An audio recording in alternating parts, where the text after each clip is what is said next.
अब हम न्यूमेरिकल्स करेंगे based on weight and mass. अब देखो जो मैं ले रही हूँ, मैं 4 तरह के ले रही हूँ numericals.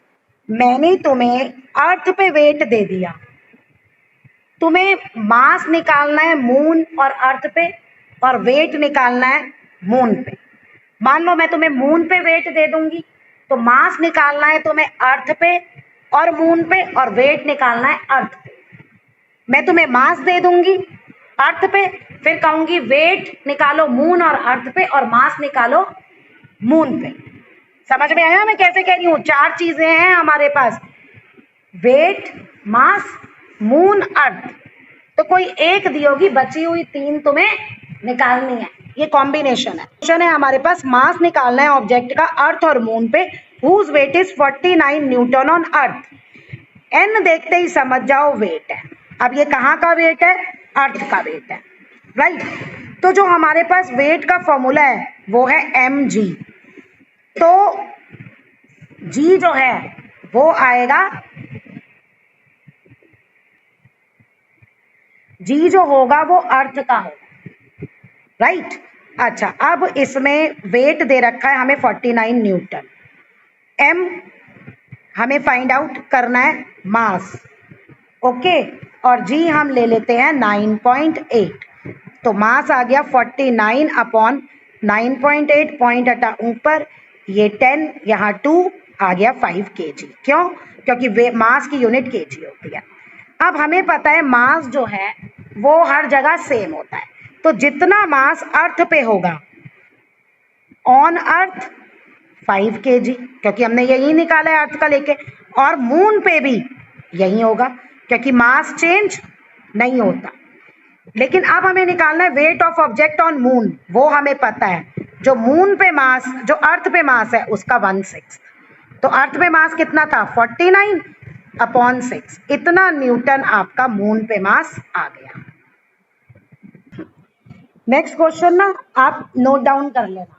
What is the mass of object on earth and moon whose weight is 49 Newton on moon? अब अर्थ की जगह मैंने दे दिया मून।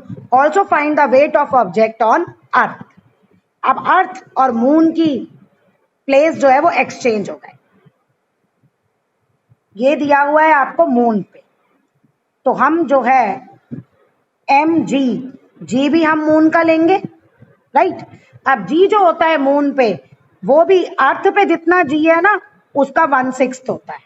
ग्रेविटेशनल पुल भी 1/6 होता है। आप सेम अगर फॉर्मूला लगाओगे ना g का अर्थ पे और g का मून पे, जो मैंने फॉर्मूले में यूज किया है, उसे डिवाइड करोगे तो 1/6 आएगा, ओके।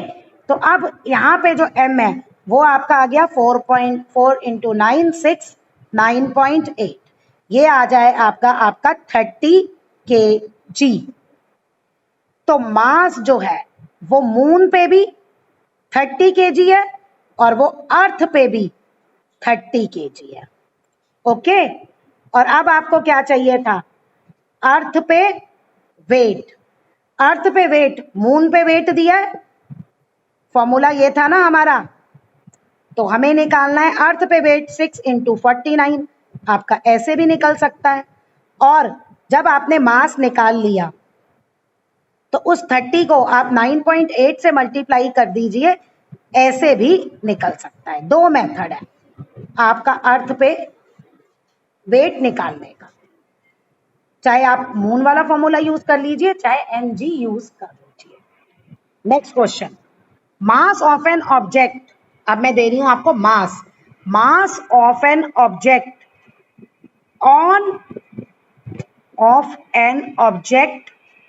ऑन अर्थ, ठीक है, इज 9.8 kg। फाइंड पहला मास ऑन मून। kg देखते ही समझ जाना है मास है, मास कभी चेंज नहीं होता, मून पे यही रहेगा। दूसरा, weight of object on earth.